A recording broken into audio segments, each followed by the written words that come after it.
ഞാൻ ഇപ്പൊ വിചാരിച്ചു കാക്ക വരുന്ന് വിളിച്ചപ്പോഴേ ഞാൻ തീരുമാനിച്ചതാ ചന്ദ്രേട്ടൻ ഇന്ന് തന്നെ വരുന്നു. അതെ, കഴിഞ്ഞ പ്രാവശ്യം ഞാൻ ഇവിടെ വന്നു പോകുമ്പോഴേ ഞാൻ കാക്കയോട് പ്രത്യേകം പറഞ്ഞു ഏൽപ്പിച്ചായിരുന്നു ഞാൻ ഇന്ന് ഡേറ്റിന് വരുന്നു. തുടങ്ങി കളിയാക്കാൻ.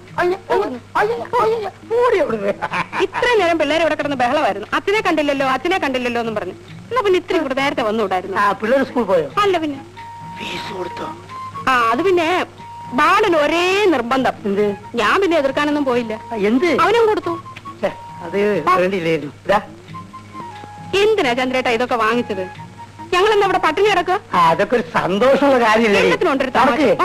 അതൊക്കെ ഒരു കഥമല്ലേ.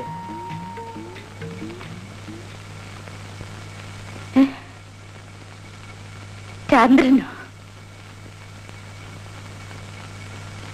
മുത്തശ്ശിക്ക് സുഖമാണോ?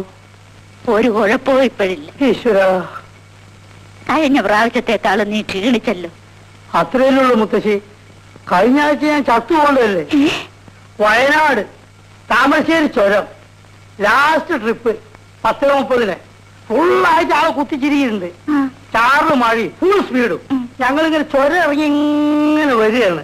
12ാമത്തെ എയർപിൻ ബെന്റ് വളവുണ്ടല്ലോ മുത്തശ്ശി, അവിടെ എത്തിയപ്പം ഗോമജ ഒറ്റ വരവാണ്. ഗോമജനും ബസ് നമ്മൾ നമ്പിയുടെ ബസ് ഇത്ര ദൂരമുള്ളൂ. ബ്രേക്ക് ചവിട്ടാനുള്ള ഒരു ദൂരമില്ല. രണ്ടും കൽപ്പിച്ചിട്ട് കുഞ്ഞിക്കൻ ഡ്രൈവർ ഒരൊറ്റ ചവിട്ട് ഓടിച്ചു. ബസ് പന്ത് ഉരുളുന്ന മാതിരി ഉരുണ്ട് ഒരു 10,500 അടി താഴോട്ട് ഇങ്ങനെ വന്നുകൊണ്ടിരിക്കുക. ഞാൻ കണക്കൂട്ടി നോക്കുമ്പോ 1,500 അടി കഴിഞ്ഞിരിക്കുന്നു. അതിനകത്ത് ഇരുന്ന് ഞാൻ ഒരൊറ്റ വിളിയാണ്, മുത്തശ്ശിയെ രക്ഷിക്കണേ. ഇത് വിളിച്ചത് എനിക്ക് ഓർമ്മയുണ്ട്. ഒന്നും മുത്തശ്ശി. പിന്നെ ഞാൻ കണ്ണു തുറന്നു നോക്കുമ്പോ ബസ് അവിടെ ഇങ്ങനെ നിൽക്കുക. എന്താ സംഭവം എന്നറിയോ? ഈ ഉണങ്ങി ചുരണ്ട ഒരു 3-4 വാഴ ഇങ്ങനെ നിൽക്കുന്നുണ്ട് അവിടെ. അതേ തട്ടിയിട്ട് ഇങ്ങനെ നിൽക്കുകയാണ്. മുത്തശ്ശി, എന്റെ പൊന്നു മുത്തശ്ശി. അല്ലല്ല, ഈശ്വരല്ലേ രക്ഷിച്ച്. എന്റെ മുത്തശ്ശിയാണ് എന്നെ രക്ഷിച്ചത്. കണ്ടില്ലേ രോമ കുത്തനേക്ക്? കണ്ടില്ലേ? ആ സമയത്ത് അങ്ങനെ വിളിക്കാൻ തോന്നിയത് ചേച്ചിയുടെയും കുട്ടികളുടെയും ഭാര്യ. ഇവളിപ്പോ അല്ല, നീ ഇപ്പൊ ടൈപ്പ്റൈറ്റിംഗ് പോകല്ലേ? ഇവള് പോയില്ലേ മുത്തശ്ശി? അത് പോട്ടെ.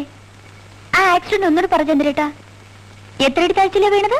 താമരശ്ശേരി ചൊരേ ഇടിയുന്നതിന് മുമ്പ് 1,500 അടി ഉണ്ടായിരുന്നു. ഇടിഞ്ഞതിന് ശേഷം ഇത്ര അടി ഉണ്ടെന്ന് ആരെപ്പോഴാണ് അളവ് നോക്കുന്നത്? ഇവള് ഒരു 19 രൂപയെങ്കിലും ആയി കാണൂല മത്സ്യത്തിന്. ഈ ചന്ദ്രേട്ടൻ എങ്ങനെയാ ഓരോ പ്രാവശ്യം വന്നേച്ച് പോകുമ്പോഴും എത്ര രൂപയാ ചെലവാക്കുന്നേ? എന്ത് ചെയ്യും മുത്തശ്ശി, കുടുംബത്തിന് വേണ്ടി ചെലവാക്കി ശീലിച്ചു പോയി. അതെ, കുട്ടികളുടെ ഫീസ് കൊടുത്തോ? ഇവിടെ ഇപ്പൊ കാശിന് ആവശ്യമൊന്നുമില്ല. ബാലിനെ അങ്ങനെ കൊച്ചാക്കൊന്നും വേണ്ട. അത് എന്റെ വീട്ടിൽ തന്നെ ഞാൻ കൊടുത്തേക്കാം.